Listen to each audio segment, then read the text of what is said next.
Hello बच्चों, welcome in DG Kopli college channel.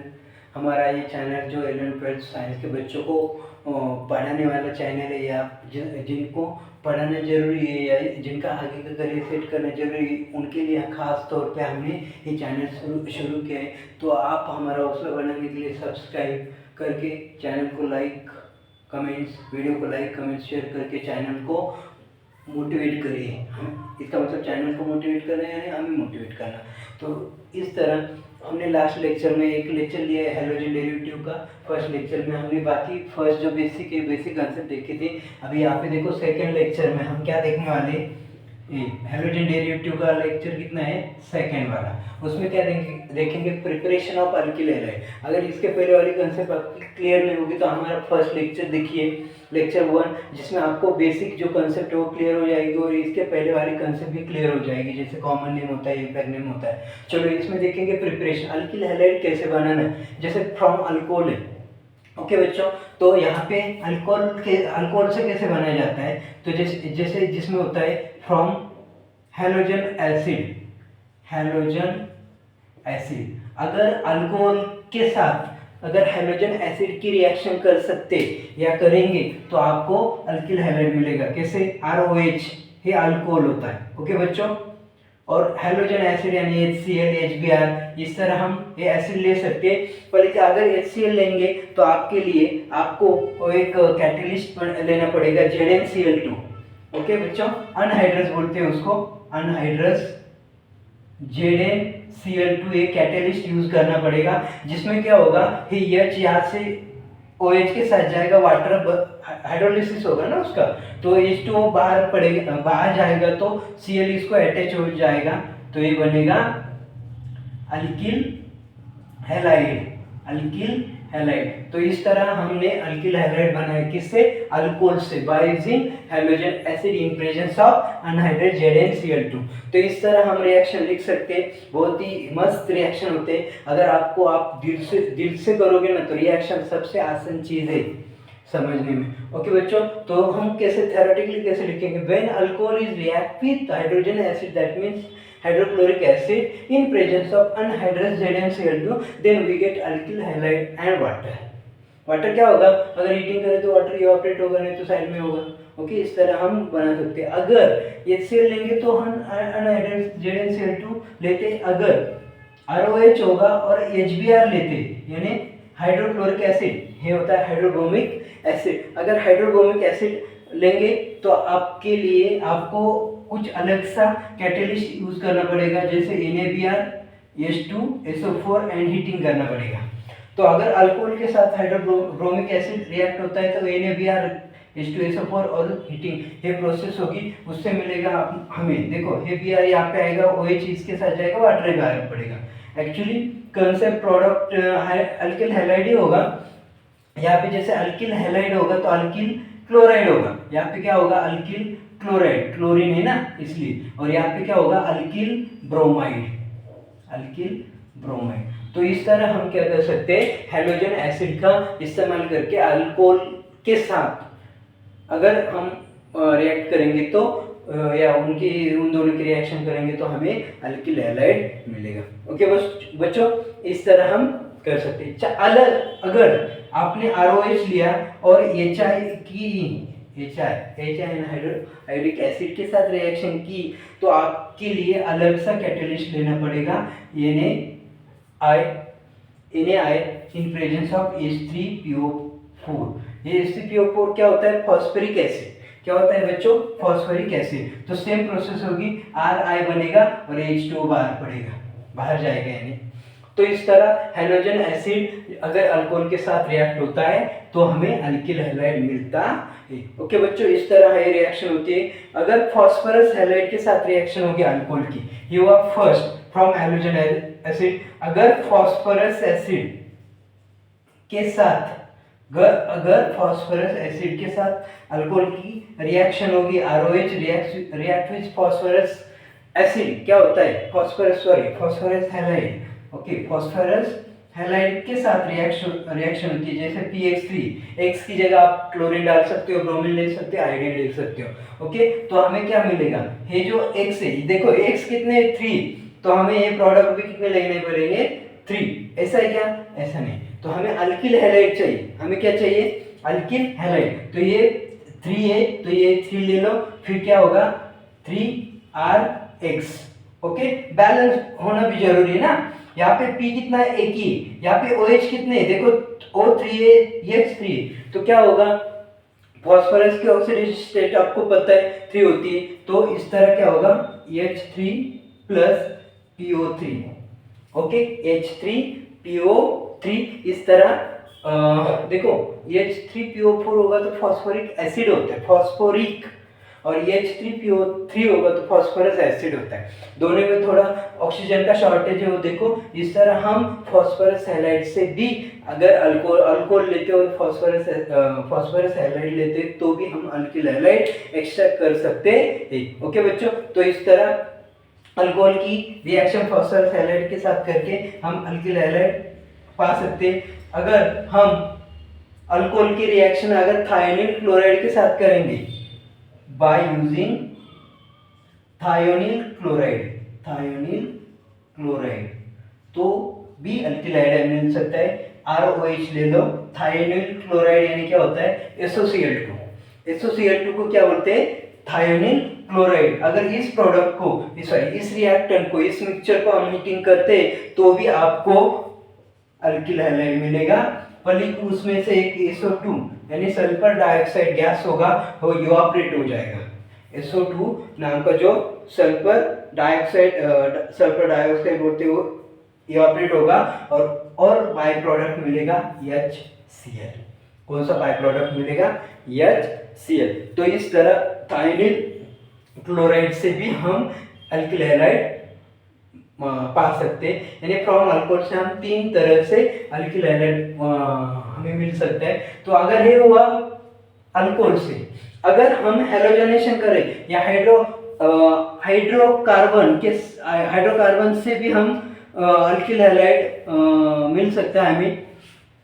जैसे देखो मार्कोनिकॉफ रूल, पेरोक्साइड इफेक्ट नाम की कंसेप्ट है।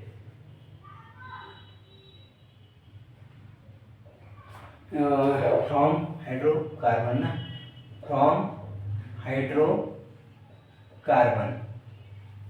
तो अल्कीन है। सपोज अल्कीन पता है डबल बॉन्ड वाला, हे अल्कीन है। ओके, अगर इसके साथ HX की एडिशन करोगे तो HX की एडिशन करोगे तो क्या मिलेगा? H इधर जाएगा, CH3 होगा, डबल बॉन्ड ब्रेक होगा और CH2X होगा ना अल्किल हैलाइड। ओके बच्चों, अल्किल हैलाइड। ओके, तो ये नॉर्मली मैंने लिया है। अगर हम कॉमन जनरल रिएक्शन लेंगे तो कैसे होगा?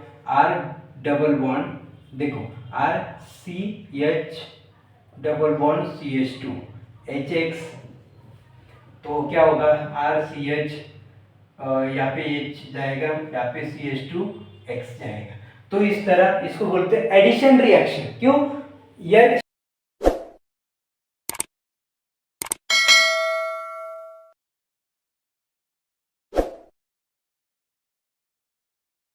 और X की एडिशन हुई। अगर ये इसमें थोड़ा एक चेंज है, देखो ये अल्किन सिमेट्रिकल, क्या है? सिमेट्रिकल क्या होता है? सिमेट्रिकल यानी डबल बॉन्ड के दोनों साइड में इक्वल एटम होगा तो उसको सिमेट्रिकल बोलते हैं। तो यहाँ पे इक्वल है, पर लेकिन अगर अनसिमेट्रिकल होगा तो तब क्या होगा?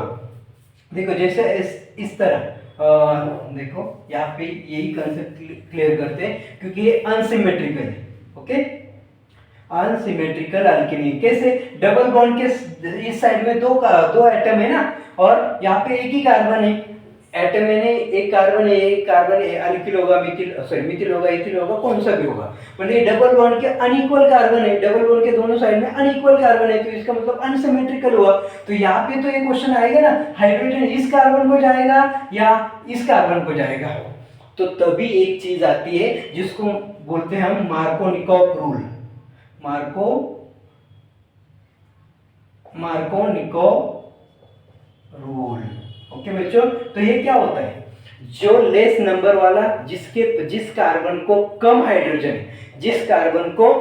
हाइड्रोजन है उस कार्बन को निगेटिव ग्रुप जाता है। एक्स के ऊपर कौन सा चार्ज होता है? निगेटिव।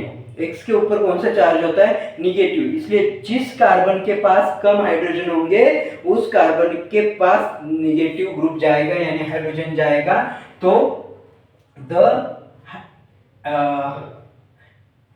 एनाइन भी बोल सकते हैं या न्यूक्लियोफाइल, क्योंकि जिस एटम के ऊपर निगेटिव चार्ज होगा उसको न्यूक्लियोफाइल बोलेंगे। न्यूक्लियोफाइल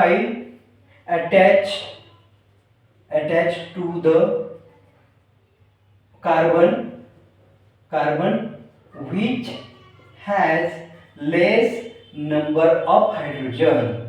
जिस कार्बन को कम हाइड्रोजन होगा उसी कार्बन को न्यूक्लियोफाइल अटैक करेगा यानी दोनों में देखो, इस कार्बन को 2 हाइड्रोजन है, इस कार्बन को 1 हाइड्रोजन है, तो न्यूक्लियोफाइल यानी X कहाँ पे अटैक करेगा, यहाँ पे, और हाइड्रोजन कहाँ पे अटैक करेगा, यहाँ पे। ओके, तो इस तरह ऐसे लिख सकते हैं RCH2 होगा, सॉरी यहाँ पे X अटैच होगा और यहाँ पे CH3 होगा। ओके, ये हुआ मेजर प्रोडक्ट। तो चांसेस दोनों के भी है ना, तो यहाँ पे CH2 होगा X, ये दोनों प्रोडक्ट होंगे, पर लेकिन ये होगा मेजर और ये होगा माइनर। तो ये तो आपको पता है ना। आप बोलेंगे सर हाइड्रोजन यही कार्बन को क्यों, ये कार्बन को क्यों ले जाता, पॉसिबल है, तो दोनों को भी पॉसिबल है। तो दोनों प्रोडक्ट अगर सेम होंगे तो फिर फायदा तो कुछ नहीं होगा, यानी गलत होगा। तो इसलिए दोनों प्रोडक्ट पॉसिबल है, पर लेकिन मेजर प्रोडक्ट कौन सा है, जिस कार्बन के पास कम हाइड्रोजन है उसी कार्बन को न्यूक्लियोफाइल जाता है, वो मेजर प्रोडक्ट होगा। और ये किसने बोला, मार्कोनिकॉफ रूल के हिसाब से। वैसे एंटी मार्कोनिकॉफ रूल भी है जिसको हम पेरोक्साइड इफेक्ट बोलते हैं, उसमें उल्टा होता है, H2O2 अगर प्रेजेंट होगा तो हाइड्रोजन मोर कार्बन को जाएगा, सॉरी न्यूक्लियोफाइल मोर कार्बन के ऊपर अटैक करेगा।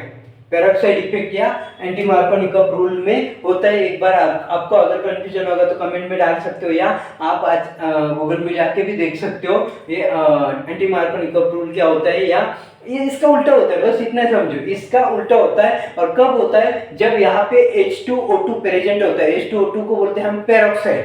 तो पेरोक्साइड प्रेजेंट होने की वजह से ये मार्कोनिकॉफ रूल नहीं चलता, तो एंटी मार्कोनिकॉफ रूल होगा, यानी उसका उल्टा। ये जो मैंने रिएक्शन दिए जहाँ पे मेजर प्रोडक्ट है वो माइनर होगा, माइनर होता है वो मेजर होगा अगर पेरोक्साइड होगा तो। और पेरोक्साइड कौन सा होता है, क्या होता है, H2O2, क्या होता है, H2O2। समझ में आया दोस्तों मार्कोनिकॉफ रूल और एंटी मार्कोनिकॉफ रूल।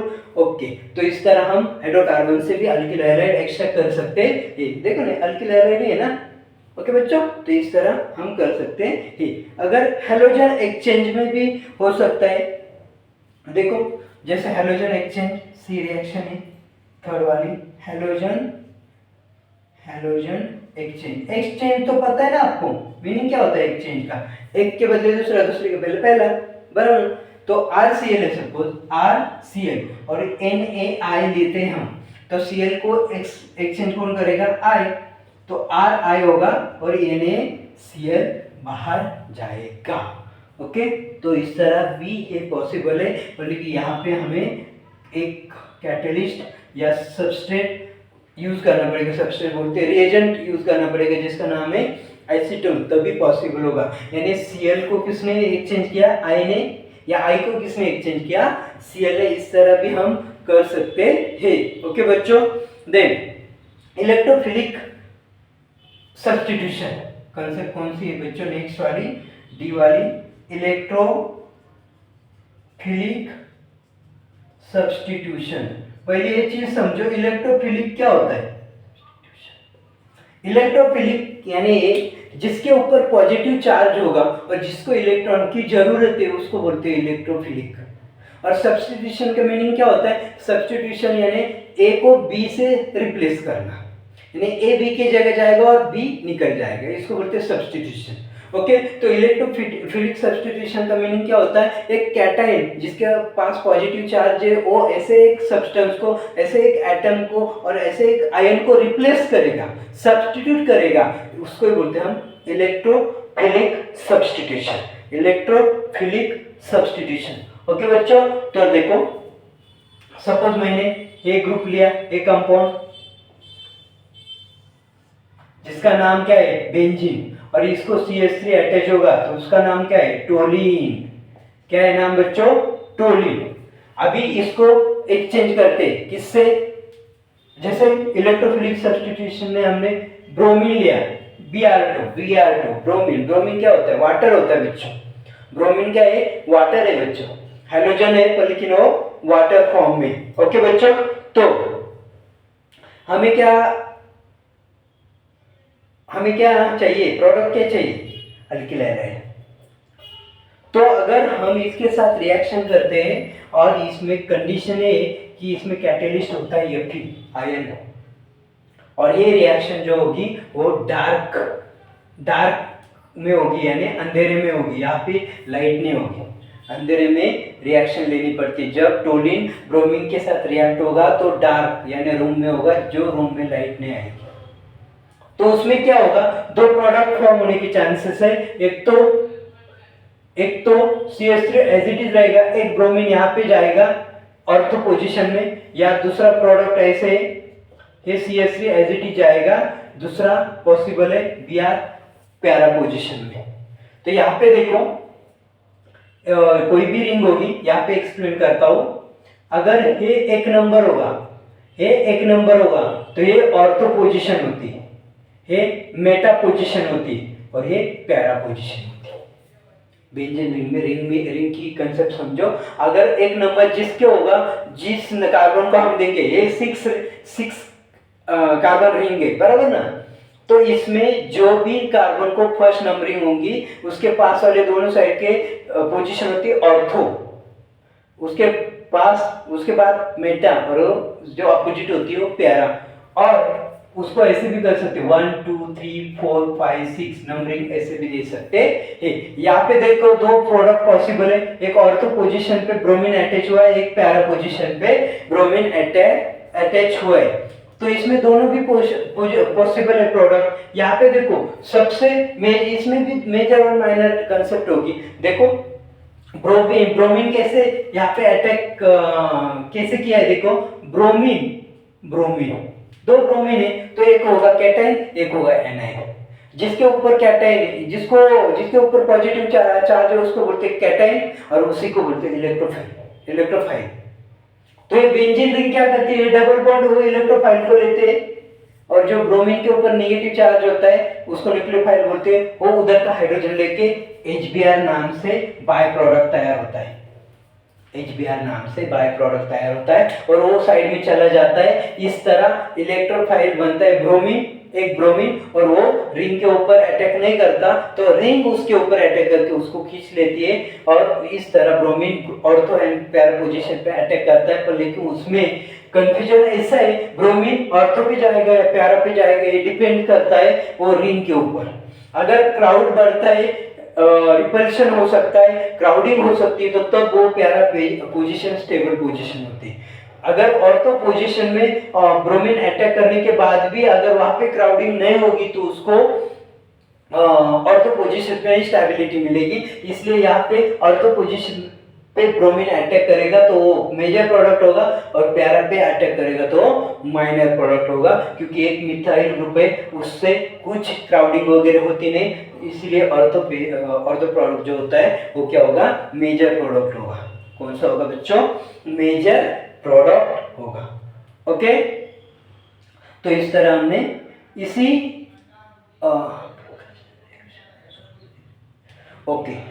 इसी तरह हमने कुछ एक्सप्लेनेशन दिए, और खाली इसमें थोड़ा चेंज है, हेलोजन एक्सचेंज जो है ना, हेलोजन एक्सचेंज जिसमें हमने RCl की रिएक्शन Na के साथ लिखी थी, उस रिएक्शन को बोलते हैं फिंकल-स्टेन रिएक्शन।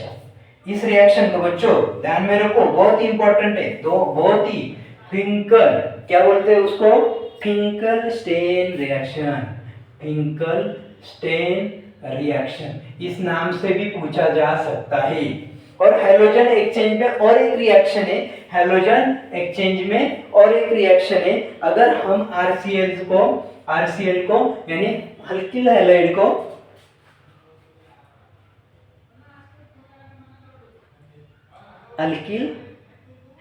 को अगर सिल्वर फ्लोराइड यानी AgF, देखो बच्चों अल्किल हैलाइड में जो हेलोजन है और सिल्वर हैलाइड में जो हैलोजन है वो दोनों हैलोजन को रिप्लेस करेंगे यानी एक्सचेंज करेंगे, तो उससे प्रोडक्ट मिलेगा अल्किल हैलाइड ही मिलेगा Rf, यानी क्लोरीन को फ्लोरीन एक्सचेंज करेगा और AgCl बनेगा।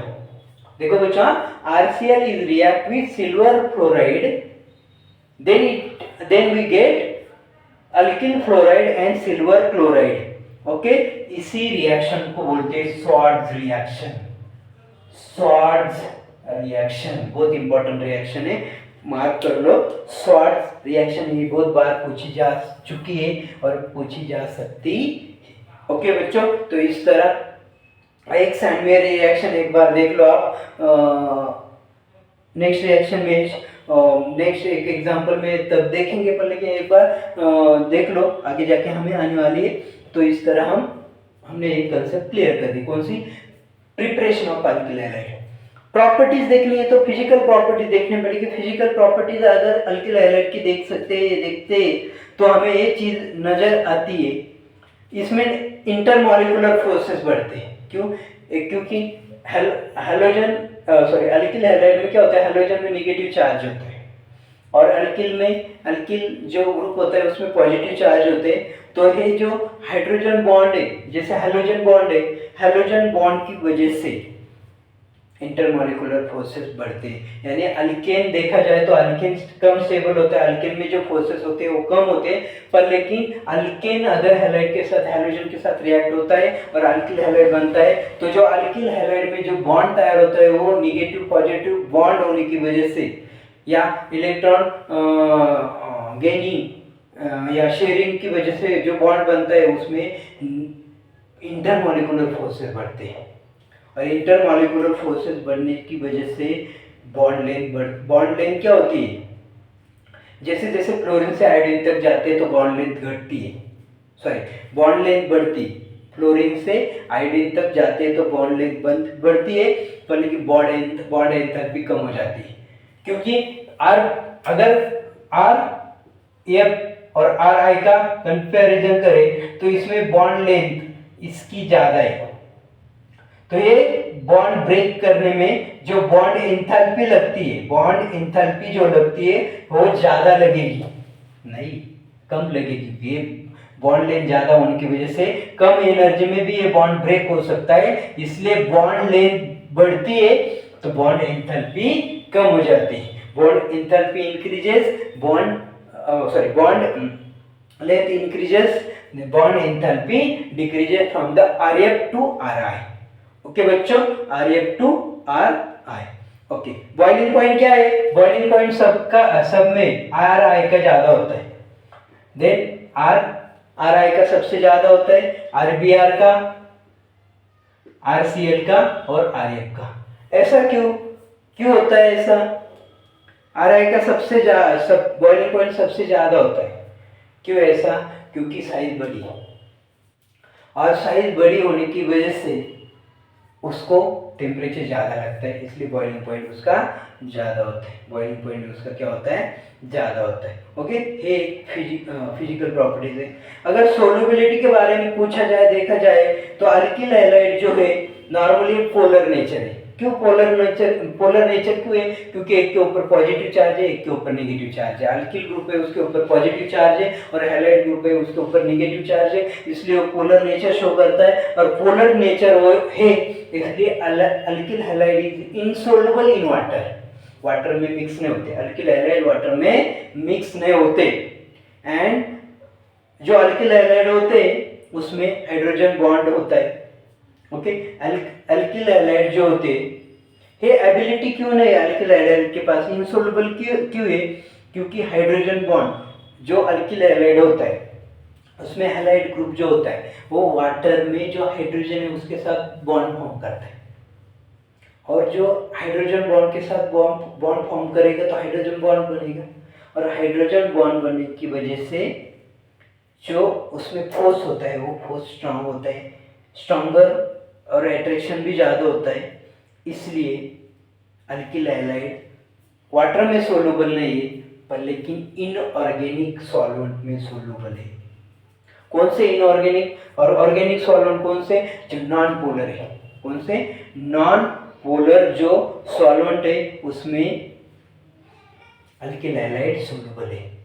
अल्किल हैलाइड हुआ, एरिल हैलाइड क्या क्या, अल्किल हैलाइड क्या होता है, एरिल हैलाइड क्या होता है, अल्किल हैलाइड यानी अल्किल के साथ जो हैलाइड होता है, एरिल यानी रिंग में जो रिंग कंपाउंड जो होते हैं, रिंग में हैलोजन अटैच होता है उसको एरिल हैलाइड बोलते हैं। अगर एरिल हैलाइड का देखा जाए तो एरिल हैलाइड जो होता है वाटर में इनसोल्युबल होता है, वाटर में इनसोल्युबल होता है, पर लेकिन ऑर्गेनिक सॉल्वेंट में वो सोल्युबल होते हैं, ऑर्गेनिक सॉल्वेंट में क्या होता है, वो सोल्युबल होता है। ओके बच्चों, तो इस तरह कुछ प्रॉपर्टीज उसकी देखी है हमने, किसकी, अल्किल हैलाइड की, किसकी देखी, अल्किल हैलाइड की।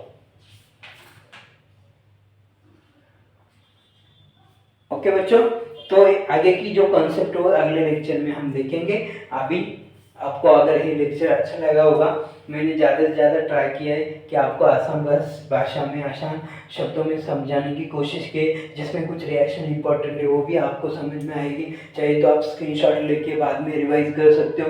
देखो बच्चे, जब समझ में आएगा तभी 100%, किसी को समझ में नहीं आता एक रिवीजन देनी पड़ती है, जिसकी वजह से वो आपकी जो कंसेप्ट आधी अधूरी समझ में आएगी पूरी समझ में आएगी। ओके बच्चों, इस तरह एक स्क्रीनशॉट निकाल सकते हो और ये कंसेप्ट और क्लियर होने के लिए मेरा जो पहला लेक्चर है वो भी समझ सकते हो, वो देखो एक बार, आपको अच्छे से समझ में आ जाएगा। ओके, और एक बात ध्यान में रखो, चैनल में नए हो तो सब्सक्राइब करो, और सब्सक्राइब करके लाइक कमेंट शेयर करो, और बेल आइकन को प्रेस करना मत भूलिए। और अगर आपने सब्सक्राइब किया है तो आप वीडियो को लाइक करो, कमेंट करो, शेयर करो, बेल आइकॉन भी प्रेस करो। ओके बच्चों, थैंक यू।